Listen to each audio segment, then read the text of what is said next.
It was a cold and foggy night when Daniel arrived at the old Hillcrest Hotel. The building looked ancient, with cracked walls and dim yellow lights glowing from the windows. Daniel was traveling for work and had no other place to stay. When he entered the hotel, the reception desk was empty. The air smelled old, like the building hadn't been cleaned in years. Suddenly, an old man appeared behind the desk. "Room for the night?" the man asked in a slow voice. "Yes," Daniel replied. The old man handed him a key. "Room 217. Daniel noticed something strange. The key looked rusty and very old. "Is the hotel busy tonight?" Daniel asked. The old man shook his head. "No one stays here anymore." Daniel felt a chill run down his spine.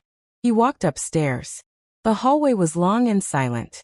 Every step echoed loudly. When he reached room 217, he unlocked the door. The room looked normal, a bed, a table, and a small window facing the forest. But something felt wrong. At midnight, Daniel suddenly woke up. He heard footsteps in the hallway. Slow. Heavy. Step, step, step. The footsteps stopped right outside his door. Daniel held his breath. Then someone knocked 3 times. Knock, knock, knock. But when Daniel opened the door, the hallway was completely empty. Daniel tried to ignore it and went back to bed. But minutes later he heard another sound. This time it came from the room next door. Someone was whispering. Daniel walked into the hallway and checked the door beside his room. It was room 218. But something shocked him. The door had chains and locks all over it. A dusty sign hung on the door. "Do not open."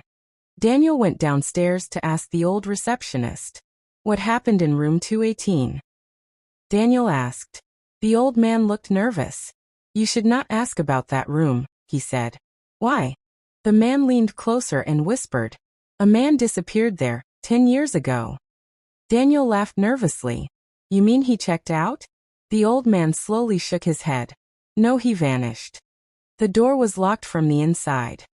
Daniel's heart started beating faster. Was he ever found? No.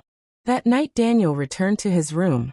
But the whispering from room 218 had become louder. Now it sounded like someone was saying, "Help me."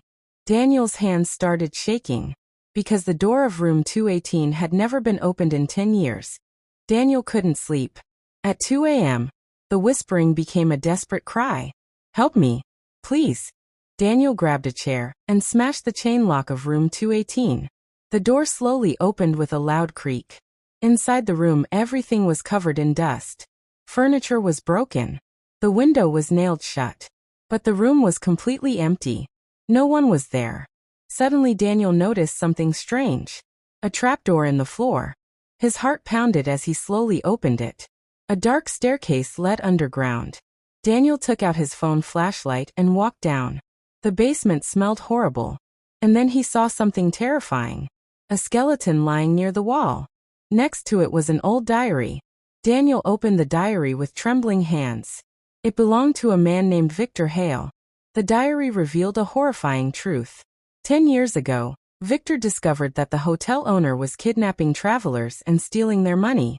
Victor planned to expose him. But the owner trapped Victor in the basement. He locked the door above and left him to die. Daniel suddenly realized something shocking. The old receptionist downstairs looked exactly like the man described in the diary. Daniel ran upstairs in panic. He rushed to the reception desk. The old man was standing there, smiling. "You opened the room," the man said. Daniel stepped back. "You killed Victor." The old man laughed softly. No one believed him. Daniel pulled out his phone. "I'm calling the police." But suddenly the lights went out. Darkness filled the hotel. Then Daniel heard footsteps behind him. When the lights came back on, the old man was gone. The front door of the hotel slowly opened by itself. Daniel ran outside and drove away as fast as he could. The police arrived the next morning. But when they reached the location, they found nothing. No hotel. No building. Just an empty field. Daniel showed them the diary he took from the basement. But something inside it made his blood freeze. A new sentence had appeared on the last page. Written in fresh ink. "Thank you for opening the door." Daniel slowly looked up from the diary. And standing across the road, was the old receptionist, watching him, smiling.